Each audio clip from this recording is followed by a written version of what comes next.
अप्पी आमची कलेक्टर या मालिकेच्या आजच्या भागात आपण पाहणार आहोत. अर्जुन अप्पीला विचारतो की हे सगळं तू तर केलं नाही ना, आणि त्यावर अप्पी म्हणते की अर्जुन मी असं का करेल. तर अर्जुन म्हणतो मग कोणी आपल्याला इथे बंद केलं. तर दुसरीकडे सिम्बा घरी गेलेला असतो आणि तो स्वतःशीच हसत म्हणत असतो की आता आईबाबांमधील भांडण नक्की मिटणार.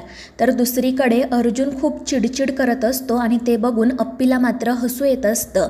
त्यामुळे तो वैतागून विचारतो की आता तू का हसतीये. तर अप्पी म्हणते की अमोलसुद्धा अगदी तुझ्यासारखाच चिडतो, आणि ते ऐकून अर्जुनला तर खूपच आनंद होतो. तो म्हणतो की चिडणारच ना, शेवटी तो माझा मुलगा आहे, पण तू मात्र त्याची आणि माझी भेटसुद्धा घडवून आणली नाही, ही गोष्ट वेगळी. आणि त्यावर अप्पी म्हणते की अर्जुन तूच वचन घेतलं होतं. आणि त्यावर अर्जुन म्हणतो हो ठीक आहे, मीच वचन घेतलं होतं, मान्य आहे मला. तर अप्पी म्हणते हो, त्यामुळे आता तू मला दोष देऊ नको. तर अर्जुन म्हणतो की नाही अप्पे, मी तुला कोणताही दोष देत नाहीये. आणि मग त्यानंतर ते दोघेही जण थोडा वेळ गप्प बसतात आणि मग अप्पी अर्जुनला पाणी पिण्यासाठी देते. तर दुसरीकडे अमोल मात्र मजेत घरी बसलेला असतो आणि शहेनशाहचं गाणं म्हणत असतो. आता आपले आई बाबा पुन्हा एकत्र येणार म्हणून तो खूपच खुश असतो. तर दुसरीकडे अर्जुन अप्पीला म्हणत असतो की हे असं काहीतरी मी पहिल्यांदा करायचो, आणि त्यावेळी त्या दोघांनाही त्यांच्या प्रेमाची जेव्हा सुरुवात झाली होती तेव्हाचे क्षण आठवतात. त्यांच्या चेहऱ्यावर हसू येतं. अर्जुन म्हणत असतो की अप्पे मी तुझ्यासाठी हे असंच काहीतरी करायचो, आणि तू मात्र अभ्यास एके अभ्यास करायची. त्यावर अप्पी म्हणते हो अर्जुन, पण जेव्हा मला काहीतरी वाटायला लागलं तेव्हा मी सुद्धा केलंच ना. त्यावर अर्जुन म्हणतो हो अप्पे, त्याबद्दल माझं काही म्हणणं नाही, पण आत्ता जर हे सगळं कोणी केलं असतं ना तर ते मीच केलं असतं. त्यामुळे अप्पी विचारते की मग हे सगळं तू केलंय का. त्यावर अर्जुन म्हणतो नाही तू उगाच काहीतरी गैरसमज करून घेऊ नको. मुळात आता हे सगळं करायची आपल्याला गरजसुद्धा नाही, कारण आपल्या दोघांमध्ये काही राहिलेलं नाही. तर दुसरीकडे अमोल अर्जुन आणि अप्पीचा फोटो बघत म्हणत असतो की आता लवकरच आपण तिघेजण असा एकत्र फोटो काढूयात. तर इकडे अर्जुन खूप चिडचिड करत असतो आणि त्यामुळे अप्पी हसत असते, आणि म्हणून मग अर्जुन गप्प उभा राहतो आणि तितक्यात त्याचं लक्ष अप्पीच्या पाठीमागे असणाऱ्या झुरळाकडे जातं. अप्पी झुरळाला खूप घाबरते हे त्याला माहीत असतं, त्यामुळे तो हळूच आवाज करत त्या झुरळाला तेथून घालवण्याचा प्रयत्न करत असतो. त्यामुळे अप्पी विचारते की अर्जुन काय झालं, तू असे आवाज का काढतोय. पण अर्जुन तिला त्या झुरळाबद्दल सांगत नाही. मात्र अप्पीला कळतं की आपल्या मागे नक्कीच काहीतरी आहे. त्यामुळे ती खूप घाबरते आणि अर्जुनला विचारते की माझ्या मागे साप आहे का. त्यावर अर्जुन म्हणतो की नाही अप्पे, तू घाबरू नको. मात्र अप्पी खूप घाबरते आणि मोठ्याने ओरडून अर्जुनला मिठी मारते. अर्जुन तिला सांगत असतो की अप्पे घाबरू नको, फक्त झुरळ आहे. त्यामुळे अप्पीची भीती अजूनच वाढते आणि मग अर्जुन मोठ्याने तिच्यावर ओरडतो. त्यामुळे अप्पी बाजूला होते. ती म्हणत असते की सॉरी अर्जुन, मला असं वाटलं की माझ्या पाठीमागे साप आहे म्हणून मी घाबरले.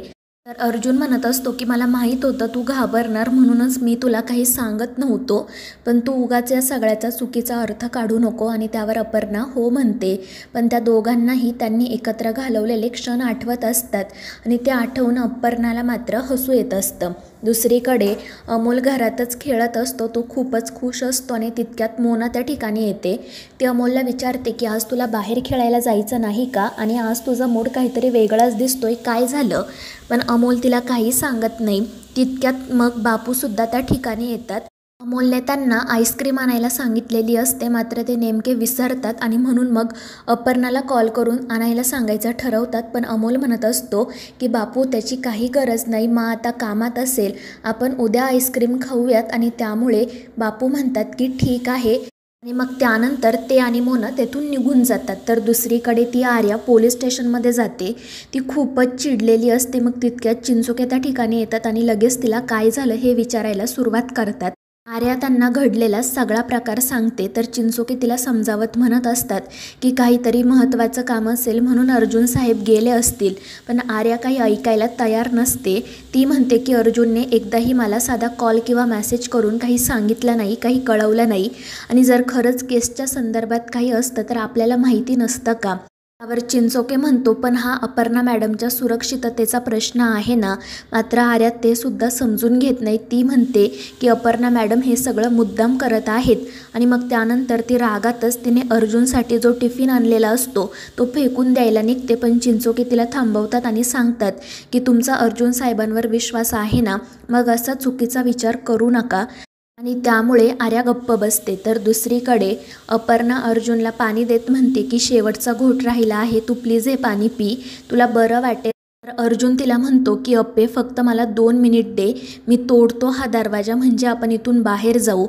मात्र अप्पी म्हणत असते की अर्जुन जर तू दरवाजा तोडायला गेला तर तुलाच दुखापत होईल. पण अर्जुन काही ऐकत नाही. रात्र झालेली असते आणि त्यामुळे तो जोरात त्या दरवाजाला लाथा मारतो आणि दरवाजा उघडण्याचा प्रयत्न करतो. मात्र तोच तोल जाऊन खाली पडतो आणि त्यावेळी आर्याने साखरपुड्याच्या दिवशी त्याच्या बोटात जी अंगठी घातलेली असते ती सुद्धा अपर्णाच्या पायाशी जाऊन पडते. अप्पी ती अंगठी उचलते आणि अर्जुनकडे बघत त्याला विचारते की तू हे सगळं बाबांसाठी करत आहेस की स्वतःसाठी. मात्र त्यावर अर्जुन म्हणतो की त्याचा आता काय उपयोग आहे. मात्र अप्पी म्हणते की अर्जुन, या प्रश्नाचं उत्तर तर मी डिझर्व करते ना. आणि त्यावर अर्जुन म्हणतो, हो अप्पे, आणि माझ्या मनात तुझ्यासाठी एक वेगळी जागा आहे आणि तिच्यासाठी वेगळी. त्यावर अप्पी म्हणते की खरंच तुझ्या मनात माझ्यासाठी जागा आहे का.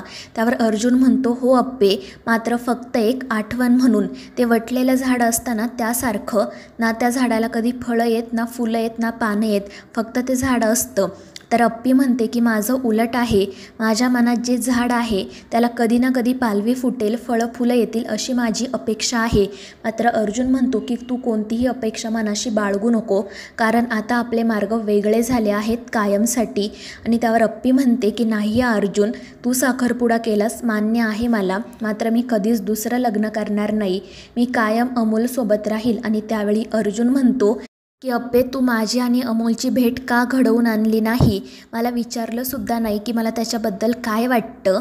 आणि त्यावेळी अप्पी म्हणते की अर्जुन, मी अमोलबद्दल बोलायला तुझ्या घरी आले होते फेरणी घेऊन, मात्र रुपाली ताईंनी माझं काही ऐकून घेतलं नाही, मला हाकलून दिलं. आणि ती तो घडलेला सगळा प्रकार अर्जुनला सांगते. पण अर्जुन म्हणतो की जाऊ दे, आता आपले मार्ग वेगळे झाले आहेत, या विषयावर नाही बोललेलं बरं. आणि त्यावर अप्पी म्हणते ठीक आहे. आणि मग त्यानंतर ती अंगठी अर्जुनकडे देते आणि मग अर्जुन तो दरवाजा उघडतो. ते दोघेजण बाहेर पडतात. तर अर्जुनच्या लक्षात येतं की आर्याचे खूप मिस कॉल आले आहेत. तो लगेच तिला कॉल करतो.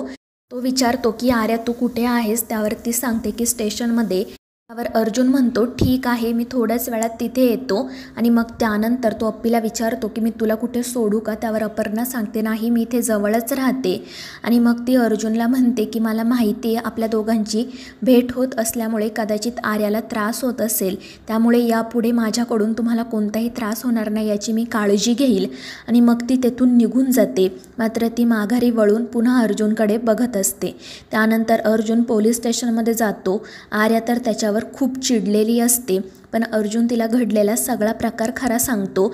मात्र आर्या अर्जुनवर खूप चिडलेली असते आणि मग ती अर्जुनला विचारते की तुला खरंच माझ्याशी लग्न का करायचं आहे, मला सांग, तुझं खरंच माझ्यावर प्रेम आहे का. आणि त्यावर अर्जुन काही उत्तर देत नाही. तो म्हणतो की आर्या, मला प्लीज थोडा वेळ दे. तर आर्या म्हणत असते की अर्जुन, मला आधी असं वाटलं होतं की आपला साखरपुडा झाल्यानंतर आपण दोघं एकमेकांशी मनमोकळेपणाने बोलू शकतो, मात्र तू तर आता माझ्याशी काही बोलत नाही. तुझ्याकडे बघून मला असं वाटतं की तू खूप मोठ्या प्रेशरखाली आहे, त्यामुळे तू एकदा प्लीज शांतपणे नीट विचार कर, पुढे काय करायचं आहे ते ठरव, कारण आत्ता फक्त साखरपुडा झाला आहे, लग्न नाही. आणि मग ती तेथून निघून जाते.